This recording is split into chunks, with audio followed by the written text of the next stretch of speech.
Once this board is completely formed, we can do pretty much whatever we want to do, and we'll do it in conjunction with the United Nations. You know, I've always said the United Nations has got tremendous potential, has not used it. Former President Donald Trump has once again ignited global conversation, this time with the unveiling of what he calls a new international initiative, a proposed Board of Peace, reportedly involving fewer than 20 countries.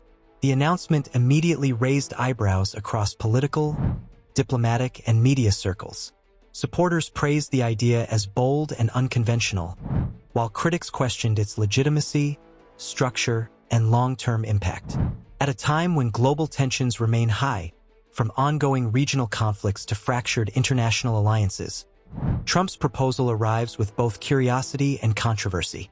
Is this a serious diplomatic framework, a symbolic gesture, or a strategic political move ahead of future ambitions?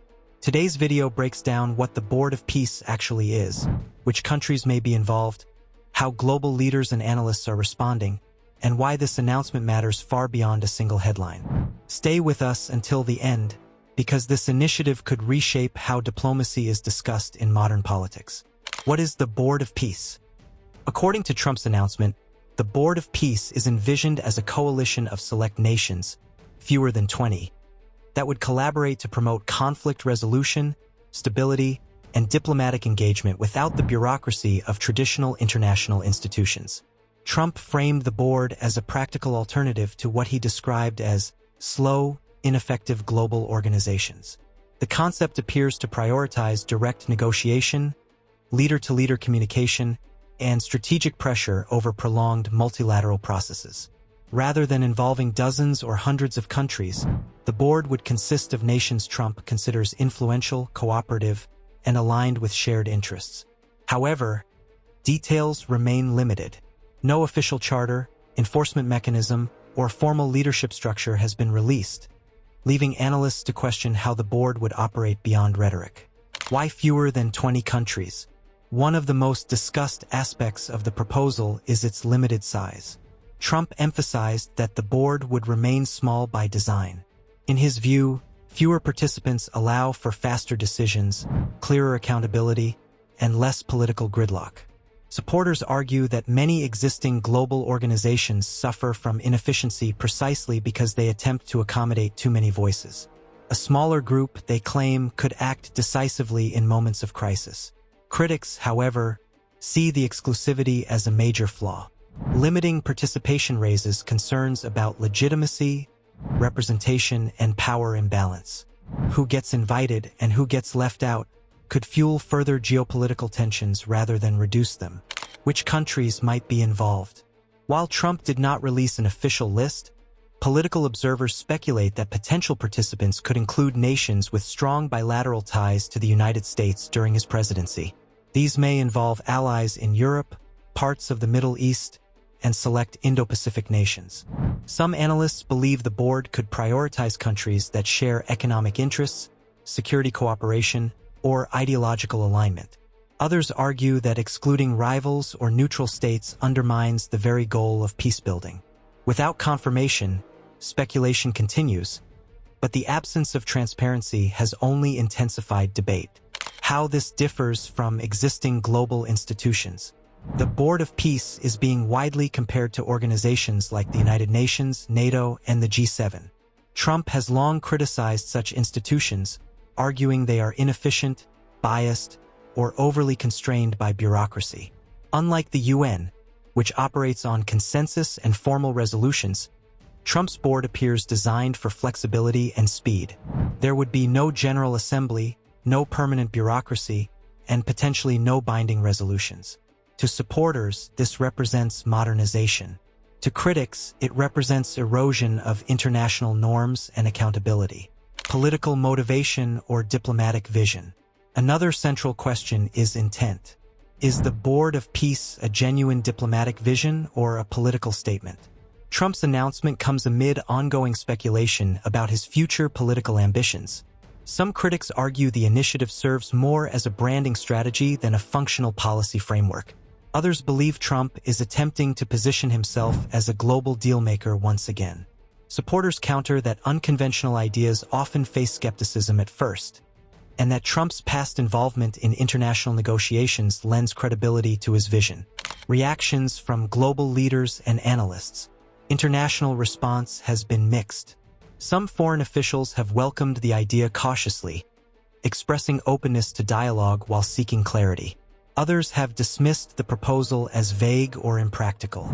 Diplomatic experts emphasize that peace initiatives require legal frameworks, trust-building measures, and long-term commitment, elements currently missing from the proposal.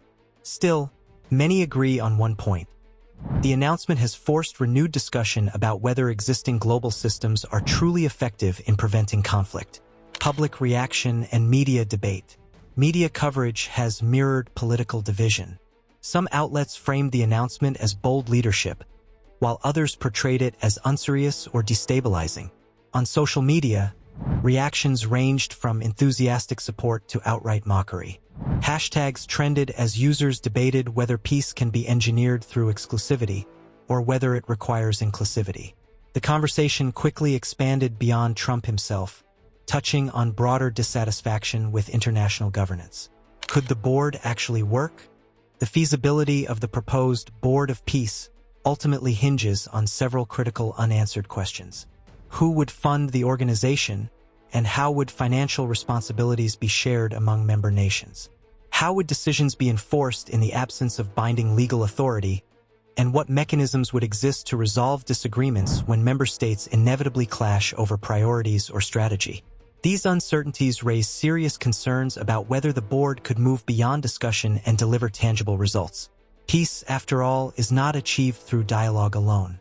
It also requires economic leverage, coordinated humanitarian efforts, and enforceable legal frameworks to sustain long-term stability. The broader implications for global diplomacy. Whether the board ultimately materializes or remains only a proposal, its introduction reflects a deeper and growing frustration with traditional diplomacy across the global landscape. Many nations increasingly feel that long-standing international institutions no longer reflect modern power dynamics or respond effectively to today's conflicts. Decision-making can be slow, consensus difficult to achieve, and outcomes often symbolic rather than actionable.